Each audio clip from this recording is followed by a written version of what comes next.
makita niluluto ko. Today is January 1st, 2015. Say hi, baby! Okay, sino lang, nanay? Naglalambing na anak ko. Bali, nagluluto ako ng brunch. Pero hindi na to brunch. Parang merienda na. Mag-aalas 4 na kagigising lang halos namin mga 1 hour ago. And niluluto ko yung bigay nila tita na lechon. Gagawin ko siyang lechon paksiw. Tsaka spaghetti. So, yan ang ating kakainin. Parang gabihan, umagahan, merienda, tanghalian. Hello! Hello! Paano ako magluluto? Hawak-hawak kita. Magupit ng kuko. Patingin ng kuko mo. Mahaba, no? Ano, ganito na lang tayo lagi, anak? Lambing-lambing. Ha? Laro ka muna magluluto si nanay. Tara, luto na muna ako mga... Hi mga sis! So eto, wala pa ring logoli. Teka lang, malabo. Wait. Hello mga sis! So I'm back. Eto, wala pa ring ligo. Nagja-general cleaning ako. Nilalampasuhan ko to. Kasi kung nakikita nyo yung sa sala, minsan meron kami ditong foam. Kasi para hindi na akyat ng akyat kasi si nanay may rayuma na. Yan, nililinis ko yan. Nilalampasuhan ko. Tapos tong electric fan, inalis ko na yung LC. Kailangan mag-general cleaning. Tapos bala ko, eto bukas na lang yung kortina. Ayun, ayun ang ginagawa ko sa unang araw ng New Year. Linis-linis para maaliwalas. Kasi ang dami. Tambak na yung mga labahan. Tambak na yung mga kalat. Tapos papakita ko sa inyo, si nanay at saka si ate Jing ang ginagawa nila sa unang araw ng New Year. Ay. Ayan. Hindi ako nalasi eh. Nagnonomo-nomo sila. Ayan. Pakita ko sa inyo yung kanilang iinumin. So, ayan ang kanilang handa. Ayan, ayan si nanay. Yan si Ate Jing. Kay Ate Jing yung mucho at kay nanay itong avondador. Yan. Tapos ito yung pulutan. Ito yung ham. Ito yung kanilang malamig pa sa loob. maanghang na sausawan. ah? Ito na ang kanilang... Si Sky maaga natulog. Pero dapat huwag siyang magising.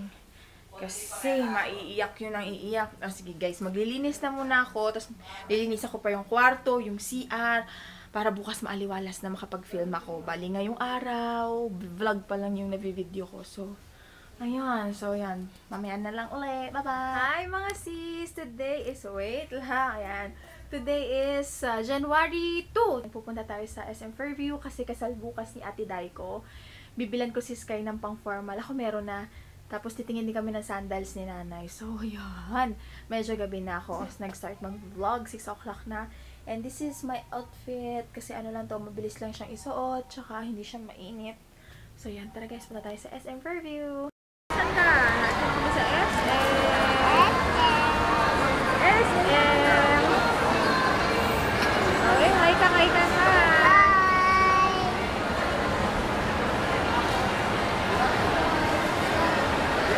What's your name? Hey guys! This is Sky! Say hi! Hi! Tell me what you want, what you like, it's okay. I'm a little curious too. Tell me if it's wrong, if it's right, I don't care. Kuha mo dress, kuha na lang tayo na mas maliit. Ayun eh, dali mo. Hello! Nabilan ko na si Sky na pang susuotin niya sa kasal bukas. Tapos kumuha na lang ako ng laruan para magdigil siya. Pero hindi yan bibilin. Hanggang dito lang yan sa loob ng mall. Hindi yan makakarating ng bahay. Wow! Dad! Eto na yun! Cute oh! Hanap ka ng pang 18 months. Ayun, maganda yung nasa dulo na yung pink. Tingnan mo naman. Tapos hinahanapan na lang namin yung anak ni Kuya PJ ng Maliit dress. na. Nakita ko na nga kahit may isigaw. Tara na, let's go. Sky. So nice! Ang kulit. Isip. Ay, oh! Dad! Ay, oh! Ganda ba, Nay? Ha? Alin? Bumibili kami ng sapatos sa susuotin bukas. Ito yung napili ko. Pakita ko sa inyo. Cute niya kasi may kumikinang siya. Ayan o. Ganda ba? Ayan o. Ano pa magpamanis ko doon sa aking wari? Hindi ba? Cute. On my mind.